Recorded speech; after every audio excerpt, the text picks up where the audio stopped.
Craft matters. In small ways, like how a coffee is brewed. And in not so small ways, like how your money is cared for. Which is why for 160 years, UBS has elevated banking to a craft. Tailoring unique strategies that combine human expertise with the latest technologies. All happening across 24 time zones and 12 key financial hubs. With you at the heart of it all. UBS. Advice is our craft.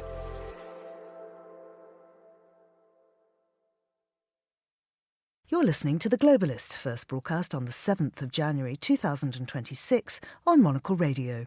The Globalist, in association with UBS.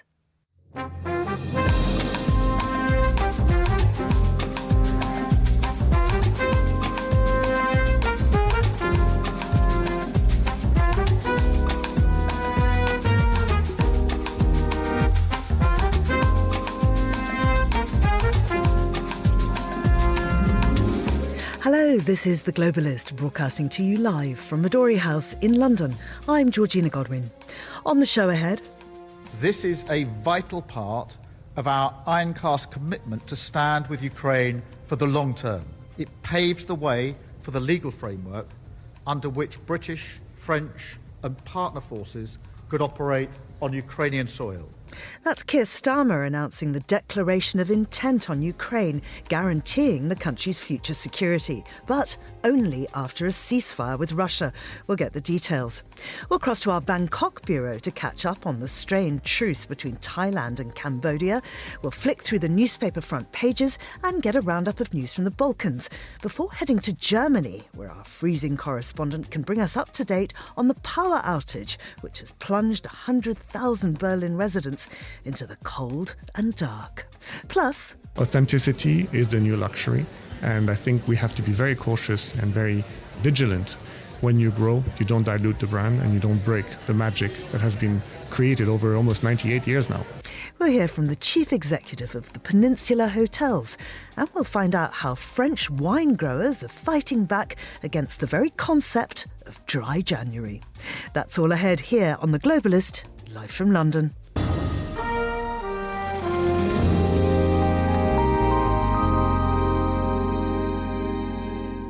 First, a look at what else is happening in the news.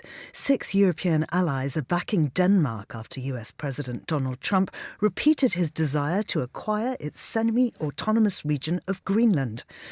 Donald Trump has unveiled a plan to seize and sell up to 50 million barrels of Venezuelan oil as Washington deepens coordination with Caracas following the capture of Nicolas Maduro.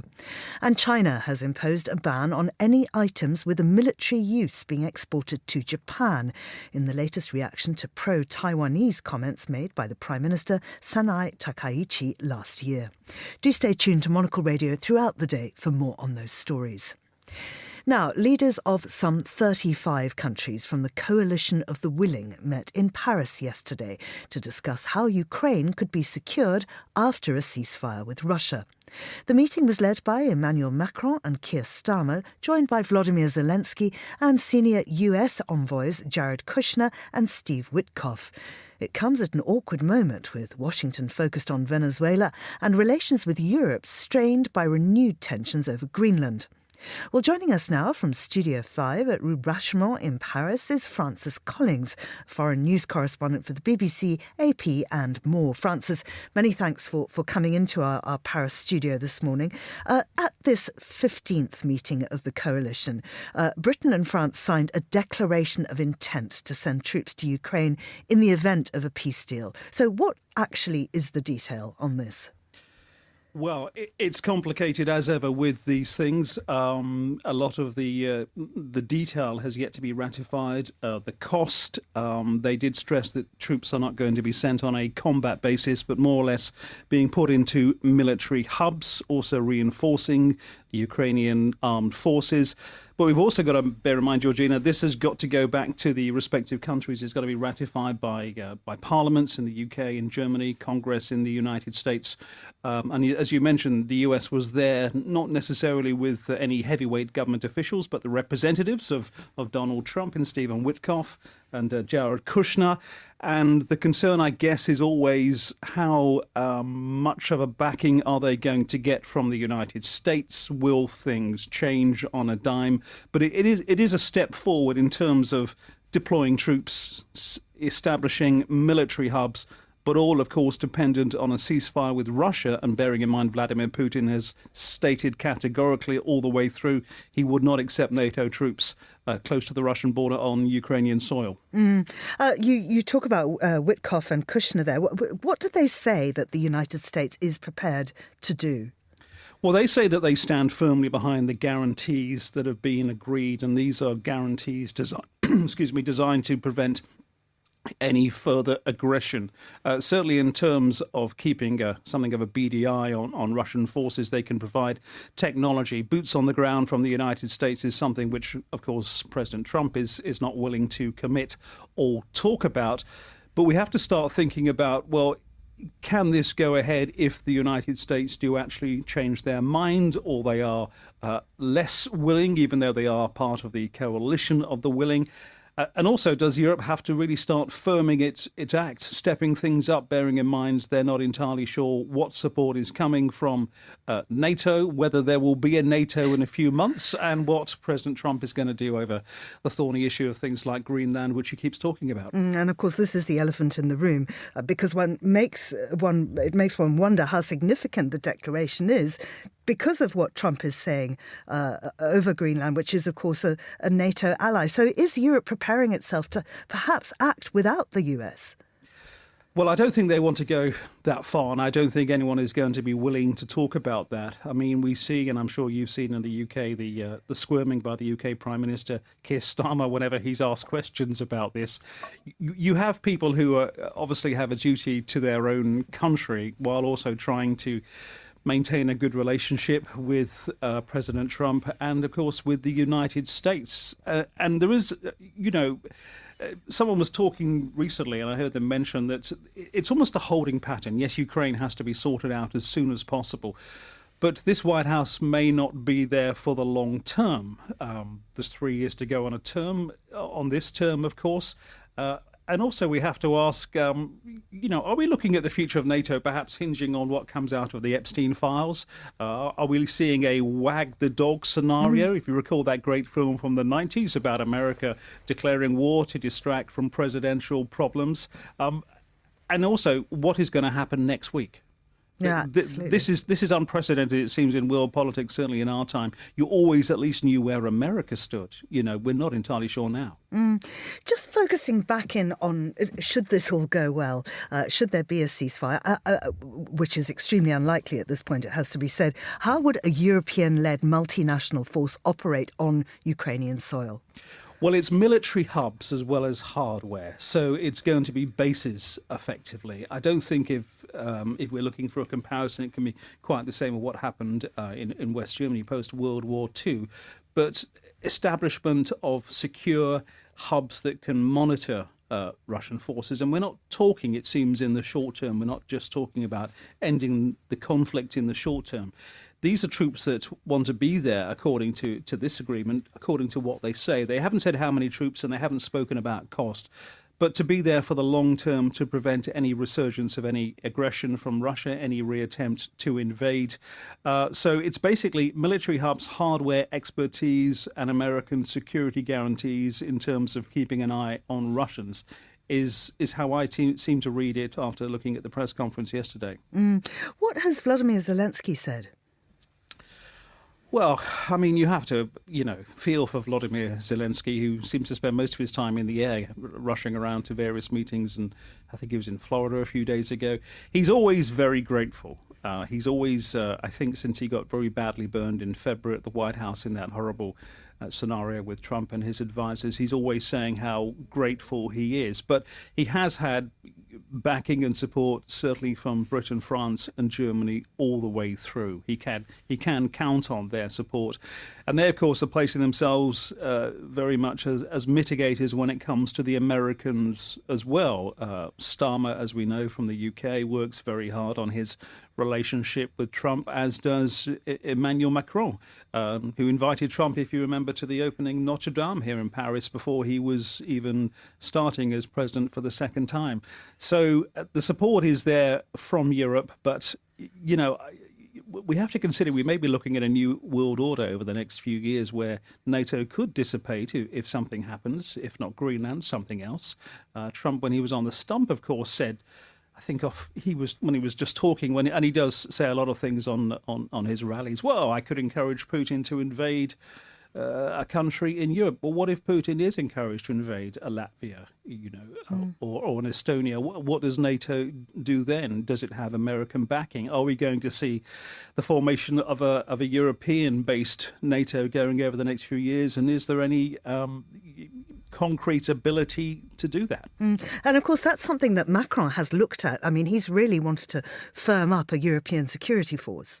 Yes, he has, for a long time. I think he described NATO as brain dead a few years ago. It's something which he is very keen on. I think he could see the way that things could be going. And I think also he sees it as a natural progression of European solidarity, of the European Union. I mean, we have to bear in mind, Britain may not be in the European Union anymore, but this is an organisation that has protected Europe politically. We've had peace. We've lived through a generation where we haven't had the terrible wars that our grandparents fought through. And this is mainly down to the European Union and cooperation across Europe. So it could be the next natural stage, but there is a lot of opposition as well. And of course, you have to try and get over 30 countries to try and agree on something like this. And Russia, because this means nothing unless there's a ceasefire. I mean, how much pressure does this declaration put on the Kremlin? Well, I think the pressure that comes onto the Kremlin really depends on the White House. And as you know, the pressure from that direction seems to come and go a little bit with the wind. Was it a wise idea to invite Putin onto American soil, as they did a few months ago, to meet in Alaska? Is the financial pressure going to start telling on Russia? That certainly seemed to be the tactics of the previous White House administration, to try and squeeze Russia financially, economically, if not militarily. So we're not entirely sure what pressure is being put by the United States on Russia, and Putin is generally quite consistent and adamant in terms of things like, as we mentioned, NATO troops being nearby. And I mean, there are also suggestions of some sort of swap here, with a lot of chatter about Venezuela and Greenland and Russia and all of this coming together in some grand plot. Yes, and it's something that's been floated around by more than one analyst over the last few years, things they've heard about this.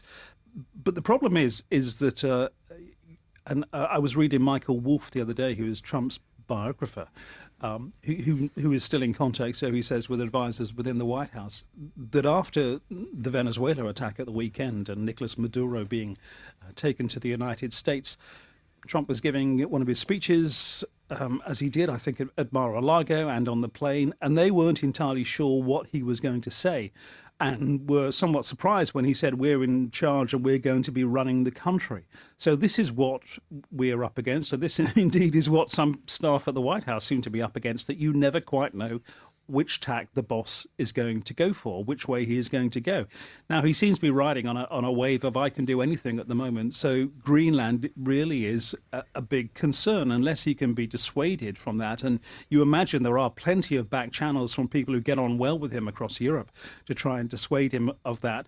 And you also have to wonder, it surely would be hubris to do it on a military basis. Despite them saying this last night, I think they came out and said that military options were still there in terms of Greenland, because they could always strike some sort of financial deal. They've already got a base there. They have bases in so many countries. Do you have to have the political fallout by seizing Greenland from a fellow NATO member? It doesn't seem to make a lot of sense, but Georgina, what does these days politically? We have to leave it there, Francis, but I suppose bottom line is what happens to Greenland is desperately important to Ukraine then.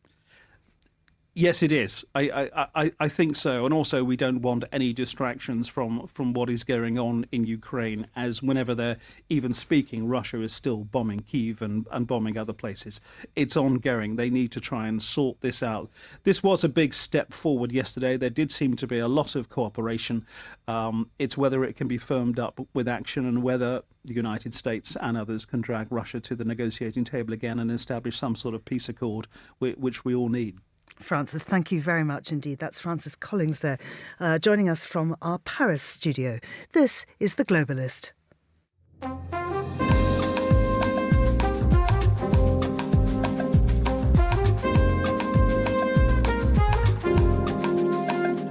It's 14:14 in Bangkok, 7:14 here in London. A ceasefire between Thailand and Cambodia is being tested yet again after a Thai soldier was wounded by mortar fire in a disputed border region on Tuesday. Bangkok initially accused Cambodian forces of breaching the late December truce before Phnom Penh said the strike was an operational error. While the guns are quieter for now, the deeper dispute over an ill-defined border remains unresolved and may not be addressed until Thailand forms its next government after elections in early February. Well, I'm joined now by James Chambers, Monocle's Asia editor, live from our Bangkok bureau. James, good afternoon to you. What are the circumstances then surrounding this latest incident? Is it clear? Hi, Georgina. That was a very good summary of what's going on, actually. As with everything that's going on with this border crisis, nothing is really clear. Both sides are saying different things. But I guess the good news after your previous discussion is that, given everything that's going on in the West, there's a bit more kind of calmer heads in the East, and with this latest skirmish. So as you said, there was reports from the Thai side of mortars being fired by the Cambodians and injuring a Thai soldier. But it seems as if both sides, both armies, are in direct discussions, and the Cambodians quickly made it clear to their Thai equivalents that this was an accident, and they didn't intend to fire at the Thais.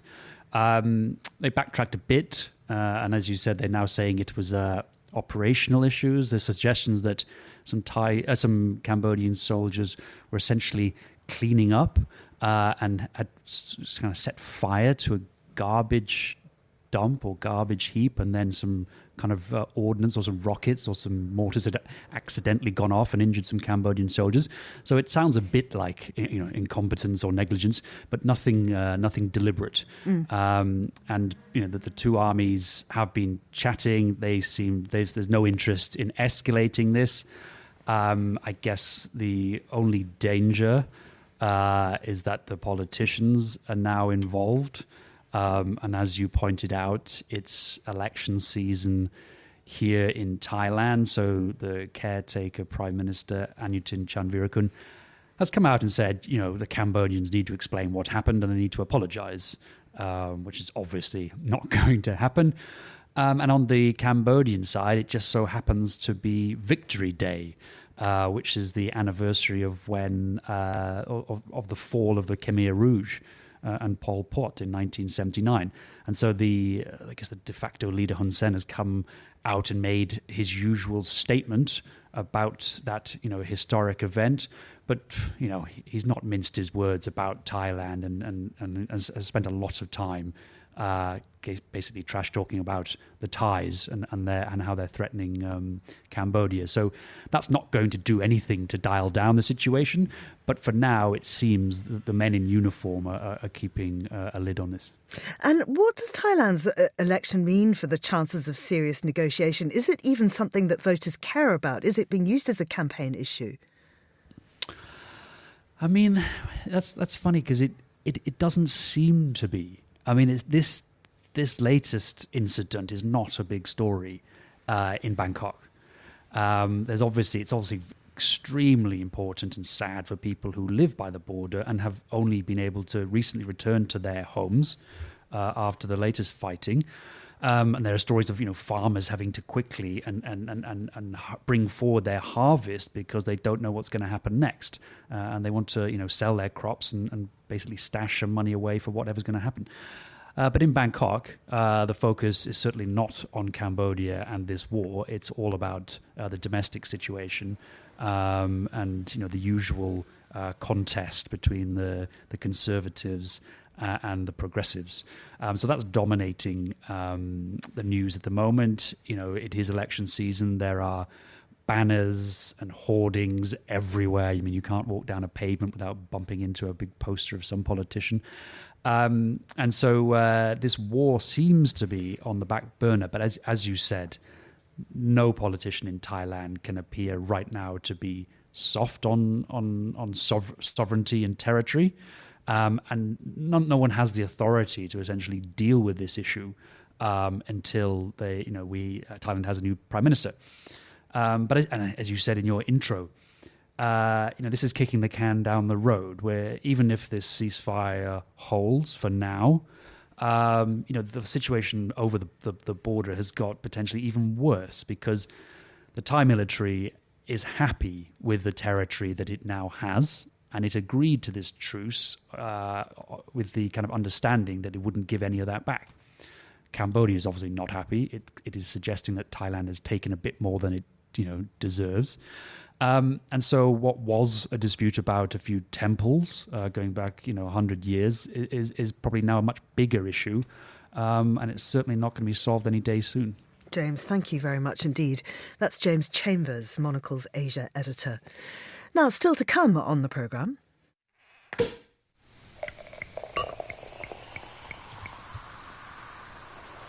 A welcome sound, but not one that one hears very much of during dry January, those dreaded words. But France has an alternative suggestion, which we are prepared to take very seriously indeed a little later on in the show.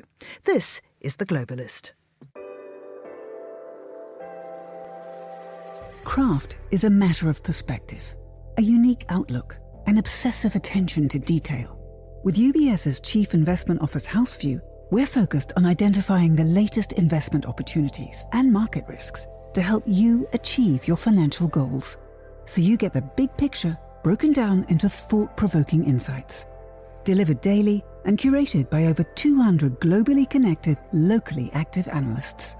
UBS. Banking is our craft.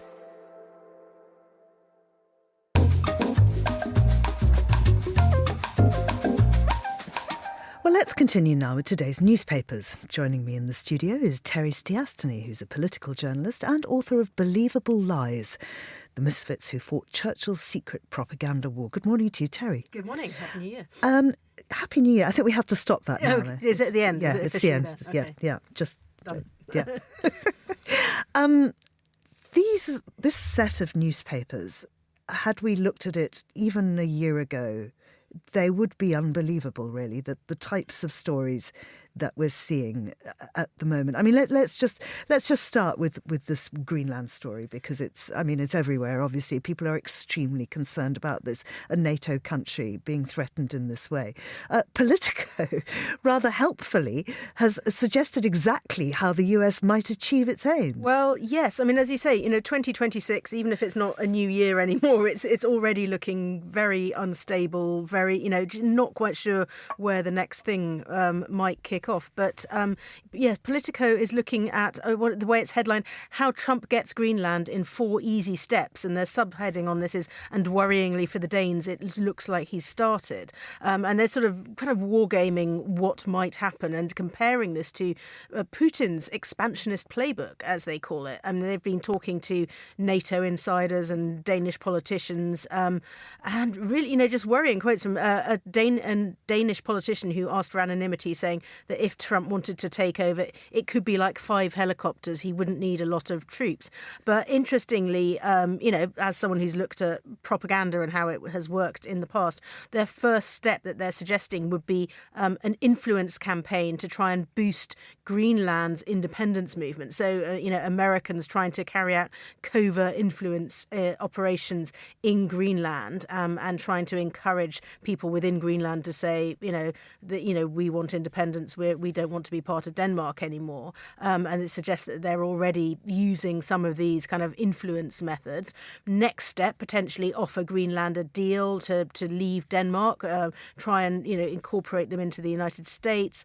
Then going further and getting Europe on board. Now, given what happened yesterday, that looks like something that they would find pretty hard to do. I mean, most of Europe and NATO are saying, absolutely not. This is not something that we're even prepared to consider.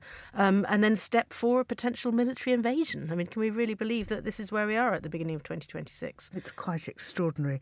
I wanted to move on. I mean, not a million miles away, actually, but this NATO shadowing a tanker fleeing the US oil blockade that's around Venezuela. Tell us more about this story from the Times. Yes, this is very intriguing, and I think it just shows, the kind of flashpoints that there could be around the world where we might least expect them. And this is a tanker which is currently known as the Marinera, and it's had, I think, about 5 different names in the past 5 years. Most recently, before that, it was called the Bella One, and it doesn't actually have any oil on it at the moment, but it keeps changing not only its name but its nationality and its flag, and it's currently sailing under a Russian flag, and it is sailing at the moment across the Atlantic, going somewhere towards the North Sea, possibly towards Russia, and its route is likely to take it into Irish waters, potentially into Icelandic waters, into Danish waters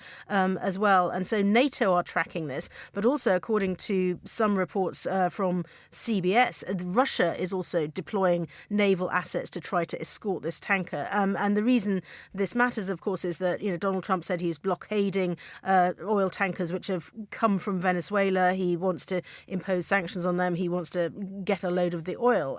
But Russia thinks otherwise about this. And there's a suggestion that this could be another US operation where they potentially go in and try to seize a tanker. But again, if you're doing this somewhere near other countries' waters and heading for Russia, who knows what might happen there. Well, another story in the Times suggested that really this all kicked off because Maduro stole Trump's dance moves. I'm sorry, it seems ridiculous to be laughing at the It's funny and horrible at the same time, isn't it, this one? We know that Donald Trump has a thin skin. There's been suggestions that he was a bit miffed about not getting the Nobel Peace Prize, that the Venezuelan opposition leader got the Peace Prize instead of him. That's why he doesn't favour her as a potential new leader. But he did accuse Nicolas Maduro of attempting to steal his apparently famed dance moves, says the Times, which is his sort of, and they have a little video where you can compare and contrast. If you want to watch this, you can see Trump sort of raising his fists and Nicolas Maduro doing, I would say, quite a different dance, possibly. It's both dads. I mean, that's how dads dance. But the right? idea that, the dictator dancing in a similar fashion and singing songs was mocking Trump, and that might be one of the reasons that Trump's team thought Maduro believed that the US was bluffing, and so that they felt that they had to carry out this strike. And Trump described it. He gets up there, he tries to imitate my dance a little bit, but he's a violent guy. And so that was part of his justification for the capture of Maduro. Quite extraordinary. So we are now looking at weather, because you have clearly noticed here in Britain the temperature has absolutely dropped. It's freezing. It is freezing. We are expecting another storm coming in later on in the week, and in France, across Europe, it's been not unusually just pretty cold and it's quite snowy. But this is having huge impact on transport, which is often does. And we often say here in the UK that we are really bad at dealing with snowy weather conditions. But the Dutch are having an absolute nightmare at the moment. So Schiphol Airport, busiest airport in Europe often, and hundreds, up to thousands of flights now have been cancelled. KLM, the Dutch airline, has cancelled more than 1,000 flights since Friday. Many hundreds more have been delayed. Loads of people are stuck in Schiphol trying to get to elsewhere in Europe and beyond, because of course it's a big hub to travel around the rest of the world. And now KLM has warned it's a risk of running out of de-icing fluid. So this is, there's so much snow and ice at Schiphol Airport that they've been getting daily deliveries of de-icer. They're finding it hard to get those, and their supplier of de-icer in Germany is running out. The Financial Times is reporting all of this, and the airlines had to send a team to Germany to collect more de-icing fluid and bring it to the airport. So, I mean, this is just the kind of, you think that people plan for this, and the airport, Schiphol Airport, is saying, well, we're managing to keep the runways clear, and this is the airline's problem rather than the airport's problem. But yeah, this could potentially cause huge difficulties for anybody trying to travel around Europe this week. Extraordinary. Now, Terry, I know that you have two sons and they're a little bit older now and probably don't play with Lego anymore, but I'm sure that they once did. Yes, they used to absolutely love Lego. We've still got a few bits lying around the house. Most of it is gone now. But I think this is a story reported here in The Guardian and elsewhere, which I think is quite sad. So Lego are planning to bring in smart bricks, and this is going to be in specific sets, which are Star Wars themed set, and there will be chips inside your Lego brick, which when you put them together correctly and play with them, they make the whooshing noises, and they do the Darth Vader, and make bleeps. But isn't the whole fun of Lego and of building something that's supposed to be about your imagination that you do that yourself? That the children can make the whooshing noises and go blam blam blam. I'm going to shoot you, or it just seems a really bad idea. And I think it's just just because you can do something with the technology doesn't mean you should do it. And I think Lego has possibly kind of shot itself in the foot here with a sort of laser, with a lightsaber, because I think people are going to say, if we want our kids to be playing with toys that are, using their own creativity and keeping them away from screens and things, don't bring in, that element of it that, it will send them hurrying back to the screen again. Absolutely. Terry, thank you very much indeed. That's Terry Stiastany there. And this is The Globalist on Monocle Radio.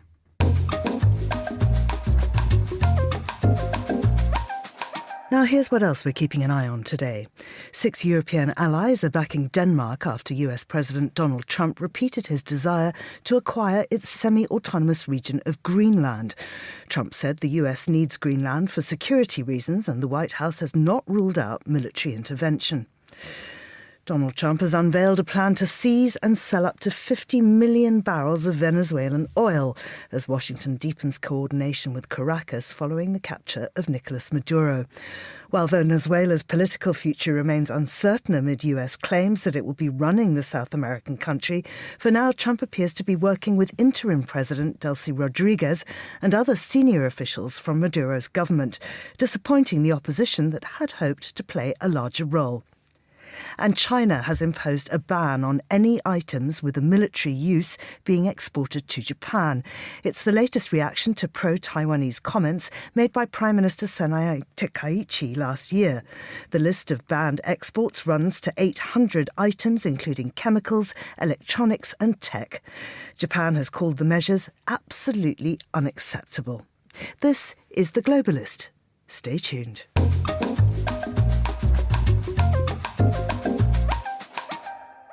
It is 8:32 in Berlin, 7:32 here in London. Parts of southwest Berlin remain without power or heating today, 4 days after an arson attack severely damaged cables during freezing temperatures. Around 100,000 people have been affected. A state of emergency was declared, and authorities say full power will not be restored before tomorrow. A far-left group has claimed responsibility, but investigators say this is still being looked at as concern grows over the security of Germany's critical infrastructure. Well, I'm joined now by Andrew Bulkeley, who is the co-founder of 20% Berlin, a newsletter for Berlin's foreign expat population. Andrew, many thanks for joining us. How rare is an outage of this scale in Germany? Well, one would think that they would be very rare. I think these are the only things we're used to from earlier decades. But weirdly, this is the second major outage actually in this neighborhood within 2 years, and they were both related to the same left-wing, supposed left-wing terrorist group attacking critical infrastructure. And it comes at kind of a very sensitive time. So this is sort of a perfect storm that these outages are happening, these attacks are happening, because on one side, we're learning that the legacy of Chancellor Merkel in Germany is that she spent very little on critical infrastructure in Germany. So highway bridges are crumbling. Ironically, 2 bridges in that area of Berlin had to be closed on the Autobahn, Germany's pride. The Autobahn, 2 bridges are closed, being replaced because they were neglected for years. And on the other side, so we're worried about infrastructure already in Germany. And on the other side, of course, we have these geopolitical events where we're worried about Russia and how vulnerable we are to Russia. And now we're finding out we're very vulnerable, that apparently one sort of left-wing wacko with a lighter can take the power away from 100,000 people in a major European capital. Well, tell us about the wacko with the lighter. Who is the group that's claimed responsibility, and why do they say they did it? This is a group they call themselves the Vulkangruppe, the Volcano Group, and they think at the 11th attack since about 2015 that they have perpetrated here in Berlin, and they say they're doing it to protect the climate, that rich people, southwestern Berlin is famous as the sort of the rich enclave in Berlin. It's where there's villas and people have lakefront property, but of course there's also lots of middle class people there. 13 schools are closed. So the Volcano Group is saying they're doing this to try to help the environment, that we need to do more to help the environment, and rich people are playing an inordinate role in damaging the environment. The investigators don't seem to completely buy this. They're still looking into it. So is the claim being taken seriously?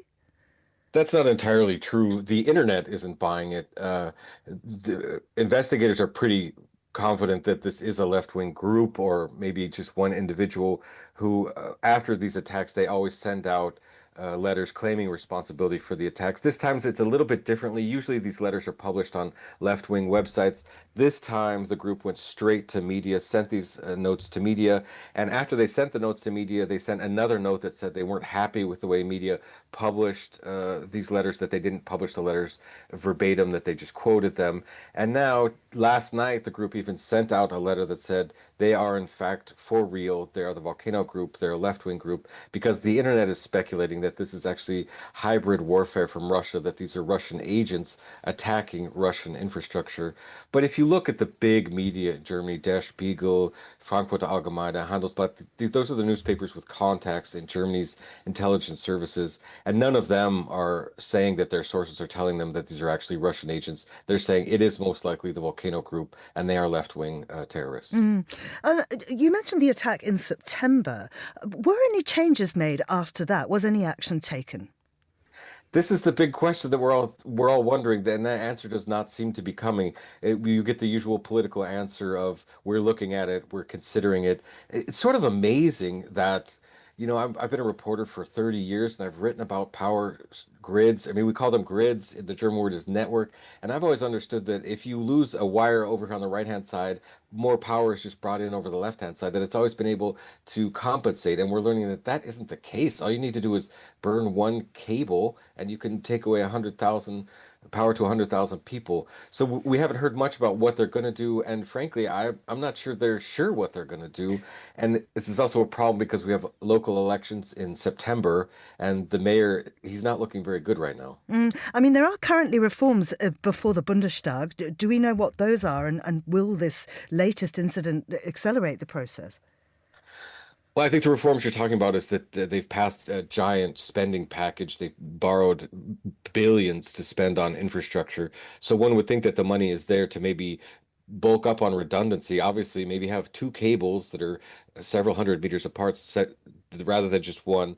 It has to be said that whoever's doing this knows exactly what they're doing, because this was a cable that comes from a gas-fired power plant. So they know something about the infrastructure, and they also know which cable, because this was under a bridge. And I think we've all walked under a bridge and looked up and wondered what all those things are that are going across the water with us.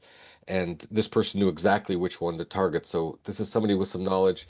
And well, let's hope that some of the money is going to be spent on not only making the infrastructure last longer, but also safer. Absolutely. Andrew, thank you very much. I hope you're keeping warm. We're going to hear later in the show that Germany has the second cheapest alcohol in Europe. So perhaps that might help you.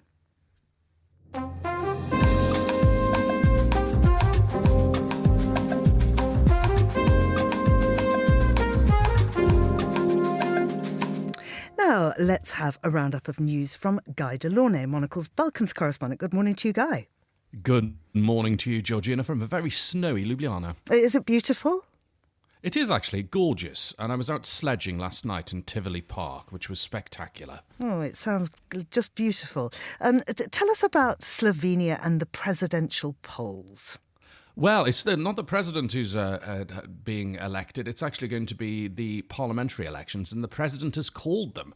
And this has just happened. It wasn't entirely unexpected. We knew that a general election had to be held this year. And Natasha Pietrzmutza, the president, has chosen the date, which is the 22nd of March.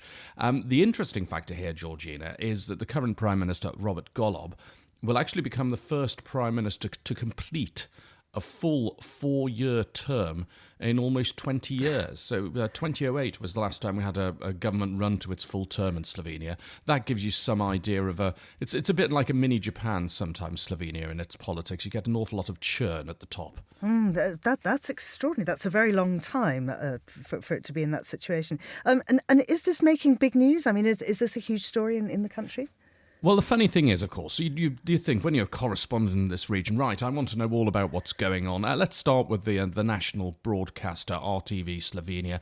Let's see what they're saying about the election, the runners and riders, whether Mr. Golob stands a chance of getting another term in office with his freedom movement, whether it'll be Janez Janša and his SDS party, which is a right-wing, somewhat nationalist party, Mr. Janša himself, one of the loudest figures in Slovenian politics, and for sure that'll be the battle in the election. But that wasn't what was on the front page of RTV Slovenia, Georgina. No, it was all about the man they call the Dominator.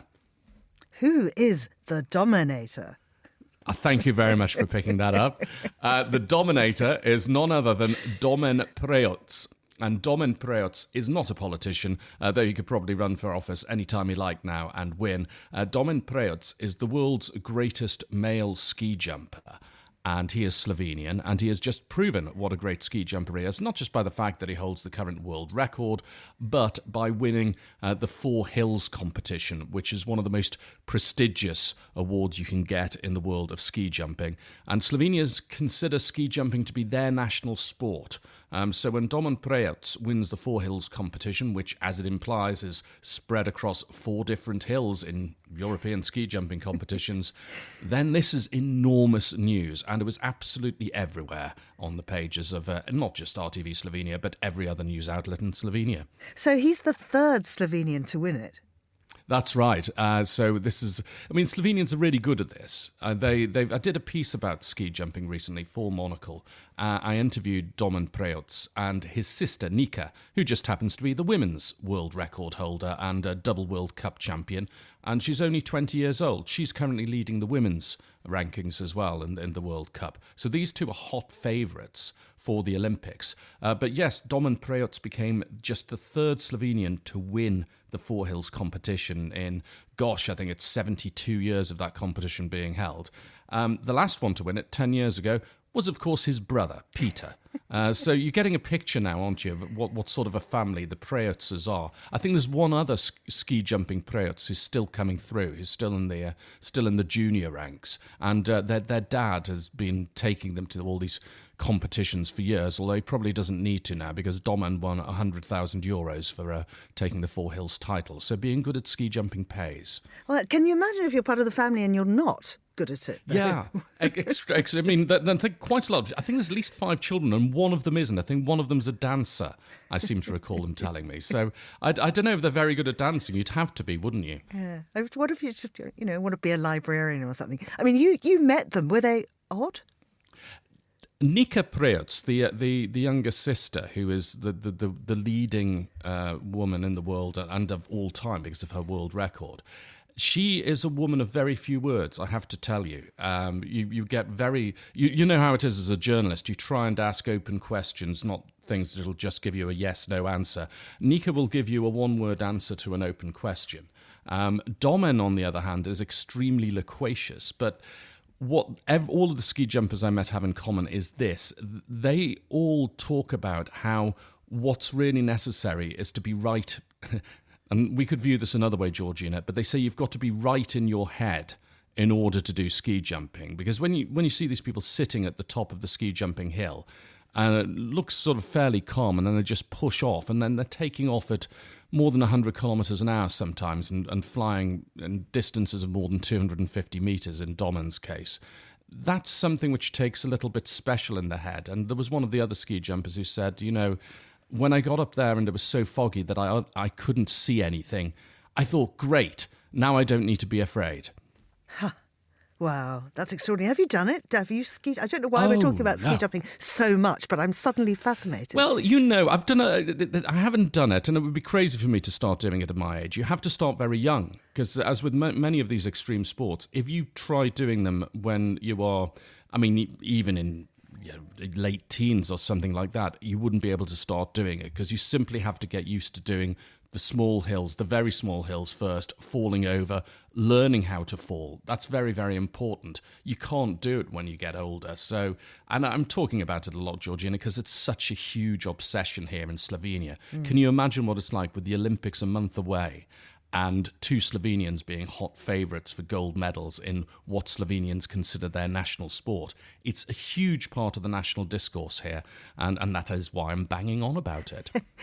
Let's talk about Serbia spending big on a Bosnian airport.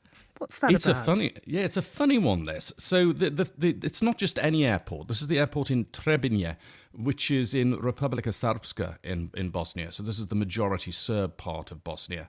And it's also extraordinarily close to Dubrovnik. So this is this airport is actually closer to Dubrovnik than Dubrovnik Airport. So you can sort of see what's happening here. That there's a bit of opportunism going on. That hey, I wonder if we develop this airport in Bosnia that's actually closer to Dubrovnik than Dubrovnik Airport, whether we could nick some of that custom.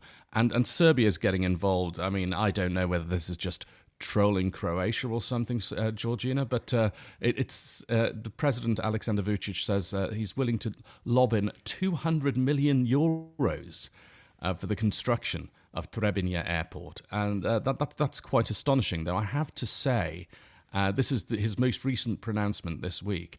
This sort of idea of Trebinje being developed as a rival to Dubrovnik has been, rumbling away for a few years. So it remains to be seen whether this will turn into something substantial this time round. Mm-hmm. And then there's more aviation news about an Albanian airport. Indeed there is, because Ryanair has named its top 5 destinations for 2026. And on the list, it's listed just under Bratislava, is Tirana, of Albania's capital, of course. And Ryanair's getting very excited about this. And it's not just getting excited in terms of putting a story in its in-flight magazine and saying, hey, these are the places you should visit when you're in Tirana. It's basing planes in Tirana. And I just checked something, because it said here that it's going to be basing 3 aircraft at Tirana, offering regular flights, 450 per week, across its 33 route offering. And I thought that can't possibly be correct. But then I just went on the Ryanair website and put in Tirana and checked the number of airports that I could fly to. And it's actually 36 different airports, because there's a few which double up, like the airports in Milan and Warsaw. Where you've got 2 airports in one city available on the Ryanair network. So whether that amounts to 450 flights a week or not, I'm not quite sure. But Ryanair definitely putting, its planes where its chief executive's mouth usually is.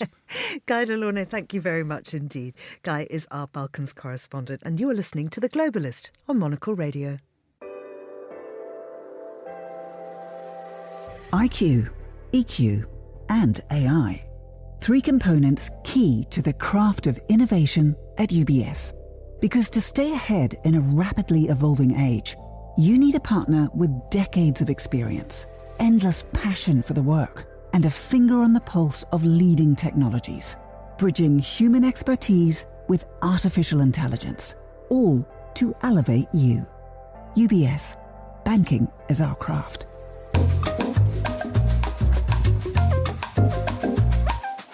And now, adapting the rapidly evolving luxury landscape while preserving the magic of a heritage brand has become the key to thriving in the luxury market.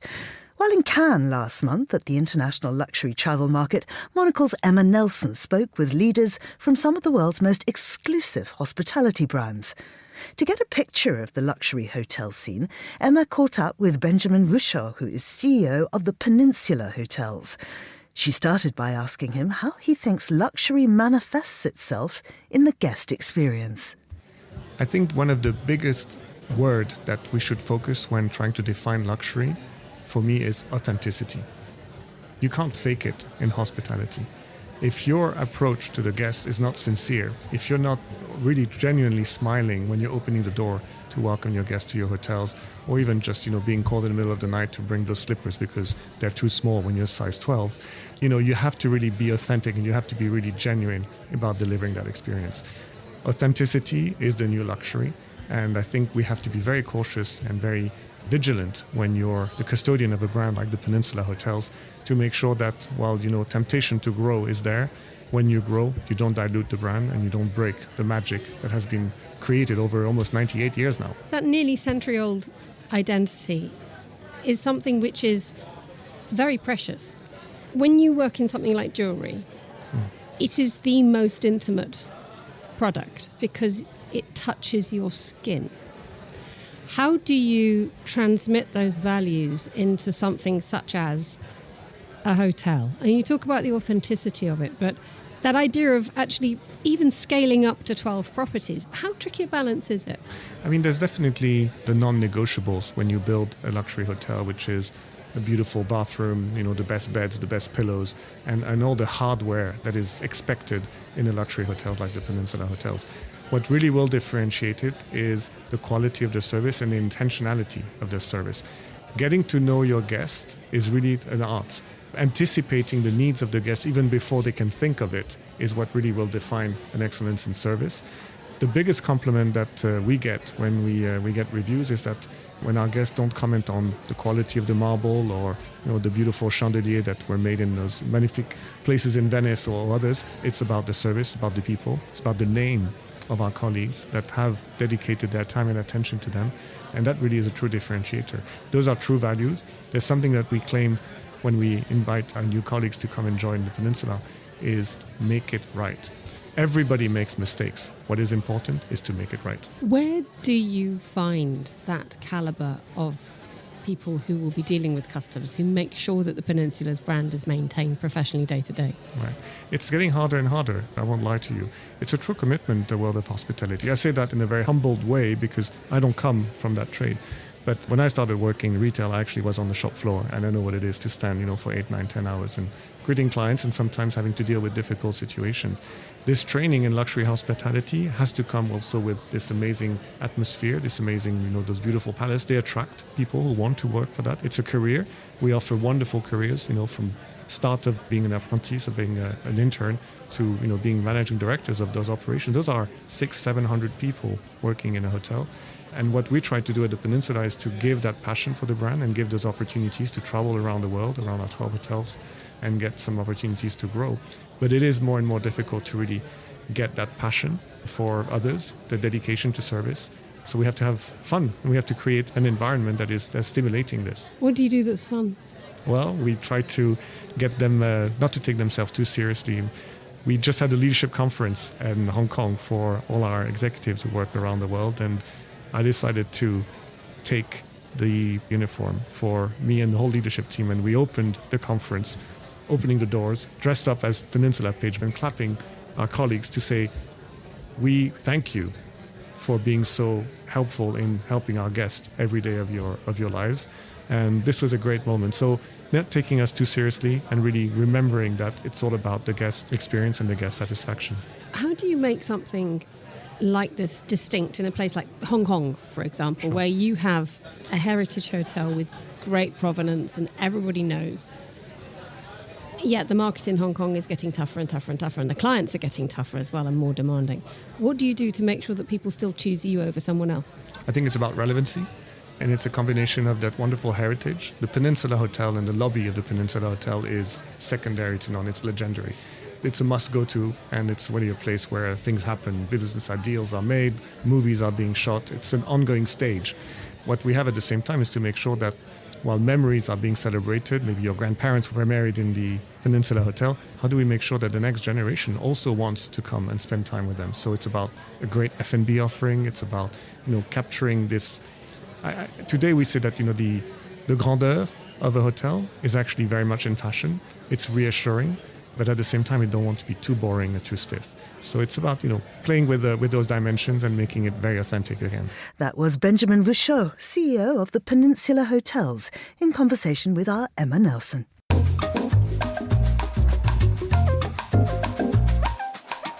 Now, it's the first week of the new year when many people adopt dry January.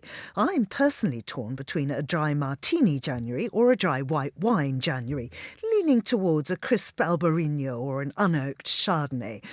So perhaps it's time for me to consider relocating to Germany, where the country's Department for Statistics has published figures showing that alcoholic beverages are cheaper there than in many of its neighbours, 14% below the EU average. The only EU country where it's cheaper to imbibe is Italy. Well, I'm joined now in the studio by Angelica Jobson, who is a producer, also originally from South Africa. So, Angelica, are you having a dry January, and is that something people do in South Africa? Georgina, I am not. I will say that I have dabbled in a dry January in the past, and this year I can say I've seen the error of my ways. Because, as we know, coming from South Africa, being here in the UK, where it's very cold, we had some snow sitting in Midori House. We could see it coming down yesterday. This is not the time to be taking pleasures away from life. I couldn't agree with you more. I mean, there is a middle ground, a sort of slightly damp January, or, as our friends across the channel put it, a French January. So what does that involve? There is. And so there has been this tension in France around, you mentioned about Germany and the low alcohol prices, but there's been a bit of tension in France as well of dry January or to not dry January. And this year there has been a new campaign, and it is by a collection of winemakers. And what they say, don't abstain, but moderate, enjoy. Why not take the pleasures away? And that might be something, or I'll certainly say I have adopted French January, although I didn't know before this campaign that is the word for it. But of course, from a very strong winemaking country and culture, that's something that they take very seriously. And indeed, last year, the mayor of Châteauneuf-du-Pape said it was an insult to the French culture, the concept of dry January itself. I've got to agree, and not just to French culture, to kind of everything. It's I don't think it's a good idea. But I was asking you about South Africa because I'm genuinely interested to know if that's something, if that whole concept. I mean, certainly in Zimbabwe, it's not something that happens. It's the first time that I've come across it here in the UK, and I think it's a campaign that has started here. It does get spoken about for sure, but also you need to think of January is still a time of summer. In South Africa, there are still a lot of braais going on. There are people outdoors. So there is definitely a lean towards resolutions, and perhaps that does include maybe laying off the wine, of which there is, of course, plenty and very cheaply. So you do hear about it. It does happen.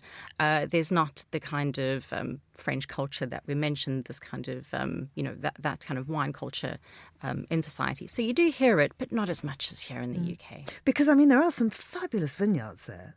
Oh, absolutely. And also, as I said, it's a time of summer. It's a time of heightened tourism, and more so where people are coming in January and February, knowing that Christmas time is completely mad, specifically thinking about Cape Town that has some of the most beautiful vineyards. And I will say, very biasedly, some of the most delicious wines. People are visiting more in January and February, taking advantage of the prices.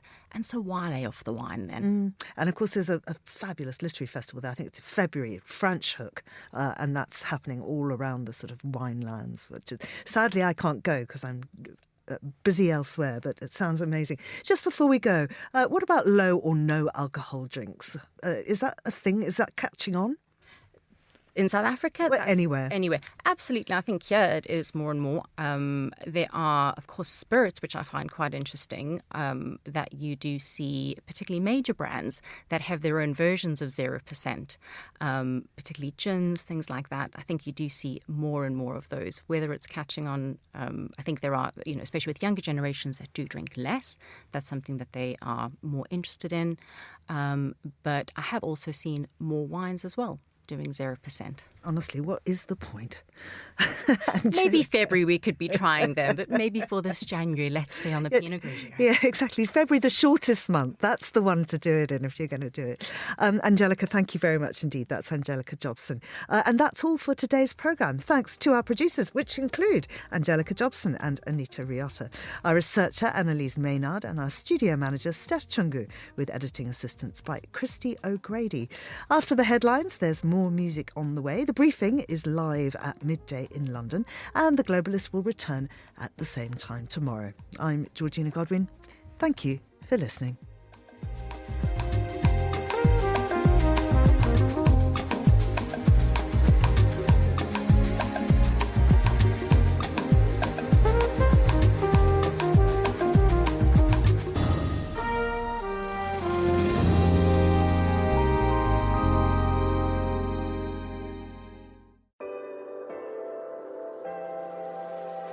With UBS, you have a truly global partner, incorporating new technologies, innovative approaches, and unexpected opportunities, leading you to insights that help answer the questions that matter, delivered with passion, care, and unmatched expertise. Because it's about rising with the dawn each day, knowing that we can do even better. That's what banking is to us. Not just work, but a craft. UBS. Advice is our craft.